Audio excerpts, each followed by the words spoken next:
Shalom. First off, I want to give all praises, honor, and glory unto Yahweh, Ba'ashem Yahweh Shai, Ba'ashem Rachakodash. Double honor to the apostles and elders of Great Millstone, rule well, as well as double honor to their elders. Peace and blessings to the 144,000, pushing his word with all truth and sincerity, as well as peace and blessings to all the believers of Yahweh Shai. And I just want to do a lesson going into some history. I got the inspiration to do this lesson scrolling on social media or whatnot. You still see Jake, bugged out thinking that slave ships don't exist. The so-called Negroes wasn't brought over here in slave ships and whatnot. We just always been here. They got it half right, but they don't got the complete truth. So Lord willing, this lesson be edifying to the point you're just gonna go through the history of all of that. Because the Northern Kingdom, yes, they were over here. As we're going to read into right now during the Assyrian captivity.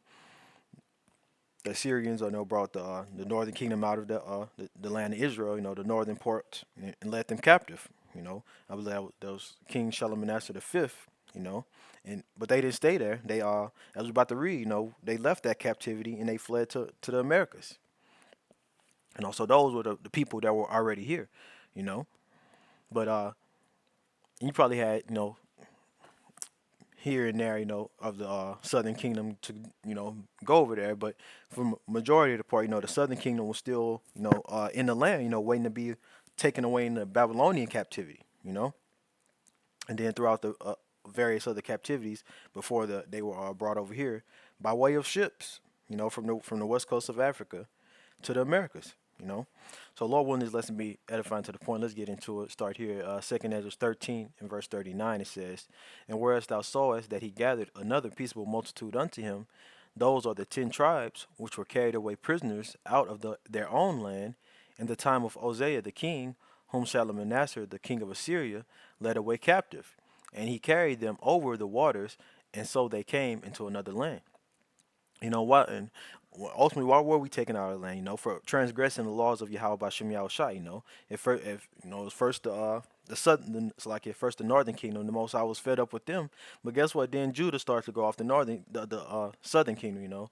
Judah, Benjamin, and Levi. They start to go off. So, and guess what? The Heavenly Father kicked us out of the land as well. But as it says here, I read this again. Those are the 10 tribes which were carried away prisoners out of their own land in the time of Hosea the king, whom Shalmaneser the king of Assyria led away captive, and he carried them over the waters, so they came into another land.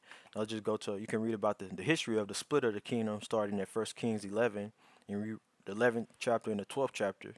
Let's read it into it a little bit here. Let's see.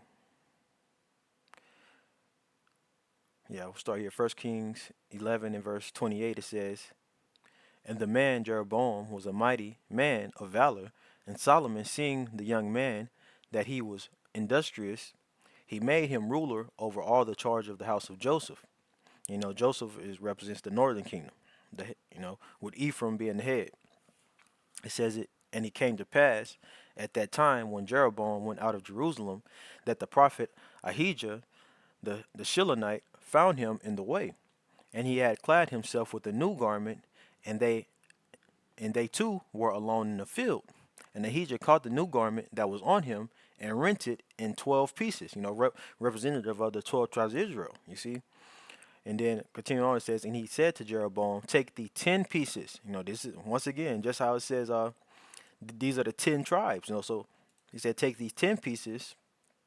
For thus saith Yahweh Bashem Yahushai, the power of Israel, Behold, I will rend the kingdom out of the hand of Solomon, and will give thee, and will give 10 tribes to thee."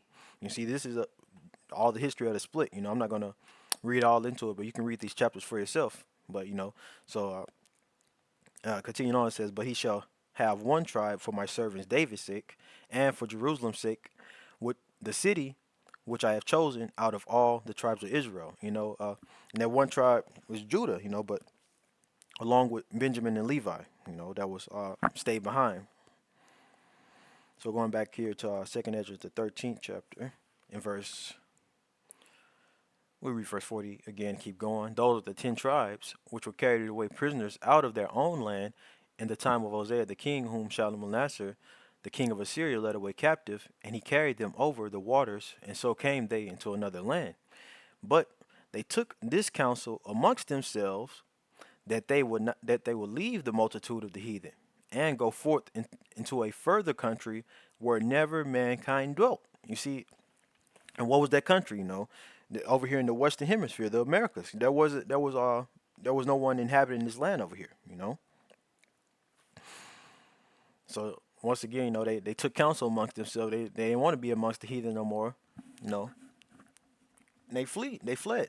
Let's keep reading. It's gonna go more into it. It says that they might keep their statutes, which they never kept in their own land. You see, and this is why we have ancient artifacts. Hebrew are written in stone over here being found in Mexico or whatnot.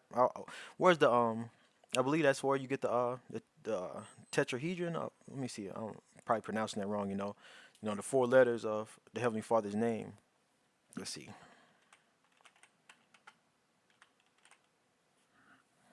Let me see if that's no Salakia. That's not the Tetragrammaton. I believe that's what it's called. Yep, Tetragrammaton. And I believe it was, if I'm not mistaken, Salakia, bear with me. I believe it was all found in a stone found in Mexico.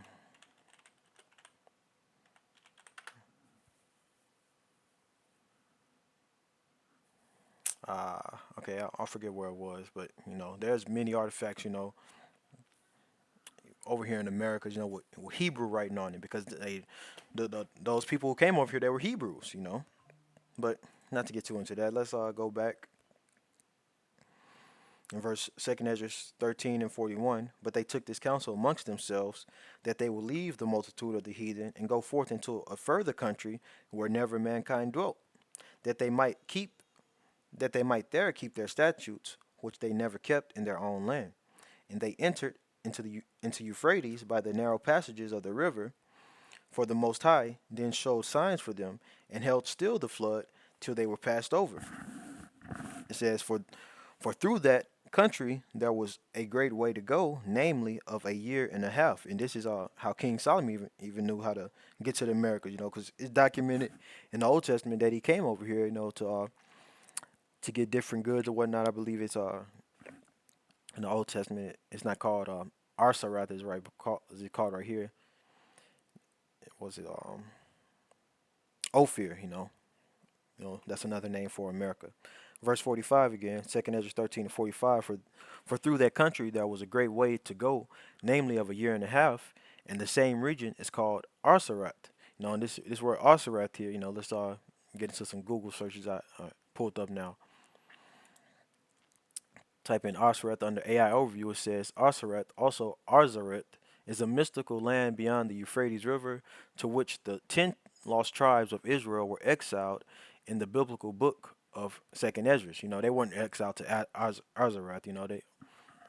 They fled or whatnot. But continue on. It says, from which they were expected to return in the last days. It says the Hebrew term.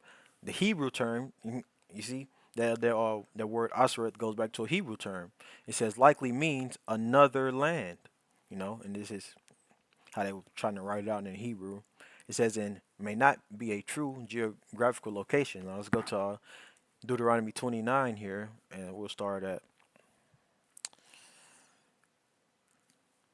let's see, we'll start at verse 25. It says, Deuteronomy 29 and 25, then men shall say, because they have forsaken the covenant of Yahweh by Shem Yahushai, power of their fathers, which he made with them when he brought them forth out of the land of Egypt. And this is ultimately why we're scattered, for breaking the covenants. The Heavenly Father is punishing us. But continuing on, it says, for they went and served other gods and worshipped them, gods whom they knew not, and whom he had not given unto them. And the anger of Yahweh was kindled against this land, to bring upon it all the curses that are written in this book. And the Lord Yahweh Bashem Yahushai rooted them out of their land in anger, and in wrath, and in great indignation, and cast them into another land as it is this day. And ultimately, that another land is speaking about America. Now let's go to the word here in the Hebrew, and for another land. Another, it's achar, and then you have land. I believe that's the I character. I could be wrong. Or Taza, Arataza. Yeah, so like that is Taza, which means the earth. Another land. Arataza. That the I character and the Taza character can be a little confusing. In the Assyrian Hebrew.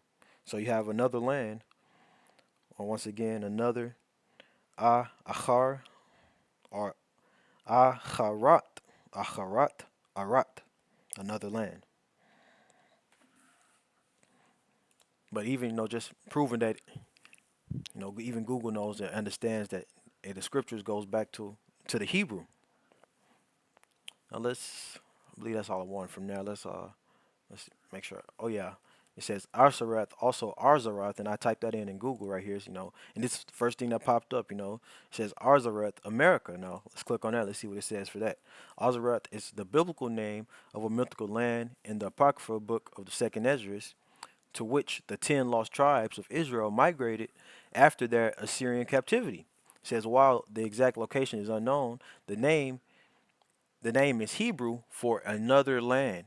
Some theories suggest Arzarath is in the Americas, while others place it in Asia or Europe. Now, why the hell would it be in Asia or Europe when they had to take a boat? It took them a year and a half, so it don't make no sense for it to be in Asia and Europe. That another land, Arzarath is speaking about the Americas. So I believe that's all I wanted from this. Just proving that the people who were already here in the Americas were the 10 tribes.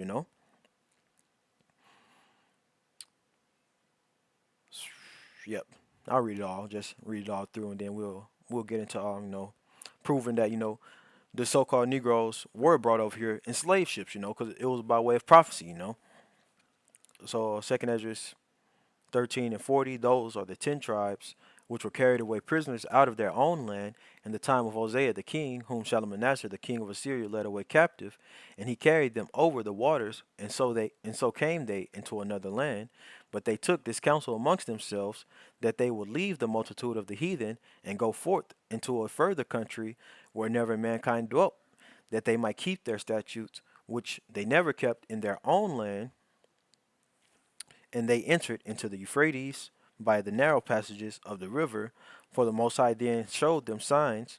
So it's like it showed signs for them, and held still the flood till they were passed over.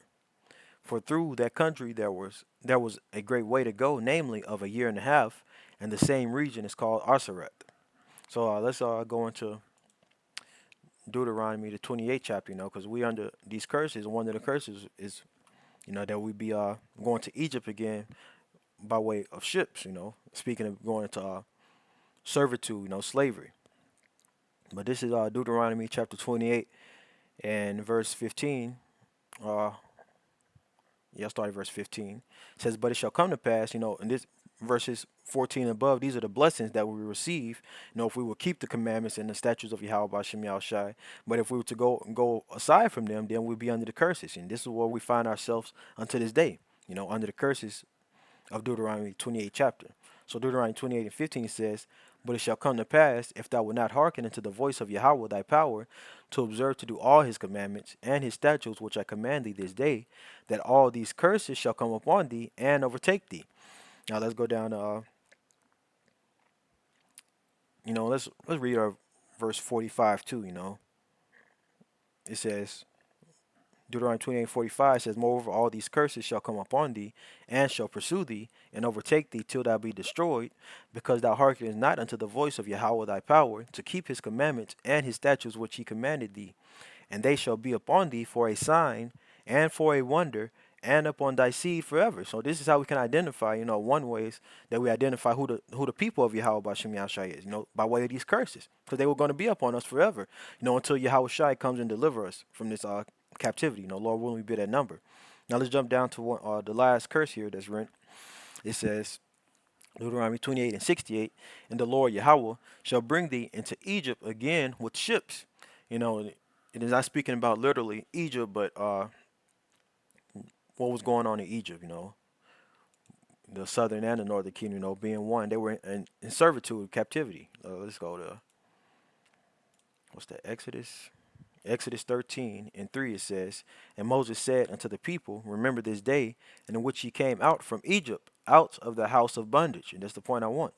Egypt is synonymous with bondage. And what happened here in America? Slavery. We were in bondage here. So going back to Deuteronomy 28 chapter, verse 68, it says, and the Lord shall bring thee into Egypt again with ships, by the way whereof I spake unto thee. Thou shalt see it no more again. And this speaking about our land, the Heavenly Father, we fell away from our heritage, from knowing who we are, from our from us being in the Holy Land. We lost everything that made us, to be Israelites. That's not going to be returned to us until we be saved up out of this last captivity. It says, and there ye shall be sold unto your enemies for bondmen and bondwomen, and no man shall buy you. That's exactly what happened up here in America. We were sold. Mainly the so-called Negroes. On auction blocks. Selling our men and our women, our children too. Just completely separating our families. But guess what? Esau, even the so-called white man, hey, the same thing is going to happen to you and your family. You're going to know how that feels. And where it says right here, no man shall buy you, you're going to the word buy in the interlinear. And as our apostle always push, this is you have to go into the words to understand, get a better understanding, because you'll be bugged out. If you didn't go into this word, it says you're going to be sold for bondwomen and bondwomen. Then it says nobody going to buy you. Then you're not going to get the correct understanding. Let me make sure I click the right word. Shall buy. It's qua na, qua character, the na character, and the ha character. This H7069, qua na, and KJV translation count. Just straight to the point. Redeem. This is what it means. No one shall buy you. No one is going to redeem you. It says under outline biblical usage, to get, acquire. Uh, it says to get, acquire, obtain of the Most High, originating, creating, redeeming His people. See, that's what it means, that nobody's going to buy you. Nobody's going to redeem you from this captivity. But Yahweh Shai is. And He ain't coming back as a man. So let me read this again, because the point is, is with ships. This is how the Northern Kingdom was brought over here. Deuteronomy 28 and 68, and the Lord Yahweh Bashem Yahushai shall bring thee into Egypt again with ships. And it's well documented history. The triangular slave trade, the Atlantic slave trade, this is well documented history. Just an AI overview from Google, triangular trade refers to the historical three-stage system of trade routes connecting Europe, Africa, and the Americas, particularly during the era of the Atlantic slave trade from the 16th to the 19th centuries. It says it involved European manufactured goods being traded for enslaved Africans in Africa, and that's it was the Israelites, goddamn Africans, Hamites or whatnot. This is just a lie that Esau Edom, continues to tell to keep our people lost. It says it involved European manufactured goods being traded for enslaved Africans in Africa, who were then transported to the Americas to labor on plantations. These plantations produced raw materials like sugar and tobacco, which were shipped back to Europe, creating a cycle of trade fueled by forced labor and colonial wealth. And why do Europe need these things? Because that's the pit over there, as it says in the book of Revelation. It refers to that land as a pit. It's void. A lot of resources. So let's blow up this map here to show, this from the west coast of Africa, because once during 70 AD, around that time, 67, 70 AD, when the Lord kicked us out of the land, we had to flee, from the persecution that was coming. We fled mainly into the interiors of Africa, to the west coast of Africa, and this is where Esau Edom, picked us up from. As you can see from out of the west coast of Africa, you got gold, ivory, spices, hardwoods, but also what? The main thing, slaves, heading where? To the Americas, to the West Indies, and then there's also slaves were traded from here. Slaves from the West Indies to the those 13 colonies, and they traded all these different goods here. I'll make sure I put this in the description box. You can study this map for yourself. But this is a well documented history. So Jake is completely bugged out in the mind to think that that just they were already here already. And there's never been a slave trade. And they don't believe that they came from the west coast of Africa. But this is true. It's a fact. It was prophecy. The Heavenly Father word didn't go out void. It's right here. He said it's gonna bring us into Egypt again with ships. So the ships are existing. Hey, what happened to them? Who knows? We'll find out all that in the kingdom. Yeah, that's mainly the point I want to prove. But I just did another Google search. Because not this prophecy, this curse mainly speaks to the southern kingdom. Benjamin, Judah, and Levi. But as well, the Latinos were put on ships too.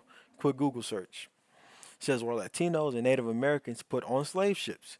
AI overview. Yes, both Native Americans and some individuals who would now be considered Latino were put on slave ships. Though their enslavement is a lesser known aspect of colonial history compared to the transatlantic African slave trade. 'Cause, that's the main one that's talked about today. The so-called Negroes being on slave ships and coming over here into the Americas. You can Google this for yourself, and you can read all what they have right here. You can do some research, get into the history of it. But this is another prophecy that fits all the tribes. Going being on slave ships.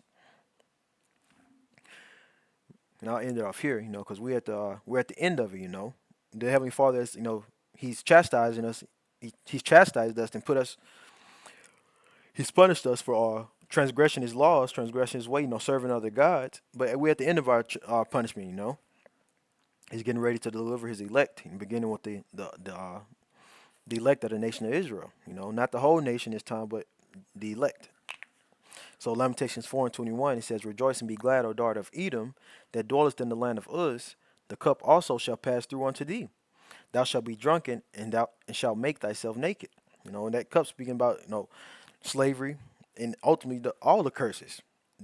As it says in the book of Revelation, the cup is going to be doubled unto you. And who was I watching this morning? I believe it was Apostle Tahar. He was mentioning, if the Lord, put this horrible judgment upon us, chastise us in a horrible way as He did. Let me get another precept here. It says, let me not mangle. Let me just get it. What's the Isaiah or 51? Let me see. Isaiah 51 in verse 21. "Therefore hear now this, thou afflicted and drunken, but not with wine. Thus saith the Lord, thus saith thy Lord Yahweh Bashem Yahushai, and thy power that pleaded the cause of His people. Behold, I have taken out of thine hand the cup of trembling, even the dregs of my cup of my fury." It's like even the dregs of the cup of my fury, thou shalt drink it no more again. So the dregs represent, if you're speaking about like a beer, you're done drinking a beer, and you got all that bubbles and foam at the bottom. That's the worst. So the Heavenly Father put the worst upon His people. So what is He about to do to these heathens? Beginning with Esau, which He don't give a damn about the heathen, man. They're gonna have a hard ass time in the kingdom. So Isaiah 51:22, it says, "Thus saith thy Lord Yahweh, and thy power that pleaded the cause of His people. Behold, I have taken out of thine hand the cup of trembling, even the dregs of the cup of my fury. Thou shalt no more drink it again." You see, we're at the last of this is our last captivity. As we're about to go back into Lamentation 4, it says, "But I will put it into the hand of them that afflict thee." And so, beginning with Esau, Edom, all these heathen nations are going to taste that cup. But Esau, Edom, you're gonna have it the worst, man. The so-called white people. It says, "But I will put it into the hand of them that afflict thee, which have said to thy soul, Bow down, that we may go over. And thou hast laid thy body as the ground, and as the street to them that went over." So going back to Lamentation 4, in verse 21, it says, "Rejoice and be glad, O daughter of Edom, that dwellest in the land of Uz." Hey, rejoice now, because this is your heaven. After as the second Ezra 6 and 9 says, Esau, Edom is the end of the world, and Jacob is the beginning of it that followed. And you ain't gonna have no time of rest in our kingdom, man. There's gonna be continual work aside from the Sabbath day. You're gonna have that one day of rest, and those 6 working days gonna be complete hell for 1,000 years, man. Says the cup also shall pass through unto thee, thou shalt be drunken, and shalt make thyself naked. The punishment of thine iniquity is accomplished, O daughter of Zion. You so-called Negroes, Latinos, Native America. Hey, we're at the end of our our punishment, man. And we're seeing the prophecies being unfolded, and we're seeing that we're close to Yahushua returning. It says, he will no more carry thee away into captivity. He will visit thine iniquity, O daughter of Edom. He will discover thy sin. So it's time for these heathens to be punished, beginning with Esau Edom, our main adversary, you know. But I'm not going to ramble on. Lord willing, this was edifying to the point, giving all praises, honor, and glory unto Yahweh, by Hashem Yahushai, by Hashem Rachakodash, noble unto the apostles and the elders of great millstone who rule well. Peace and blessings to 144,000, pushing this world with all truth and sincerity. Shalom.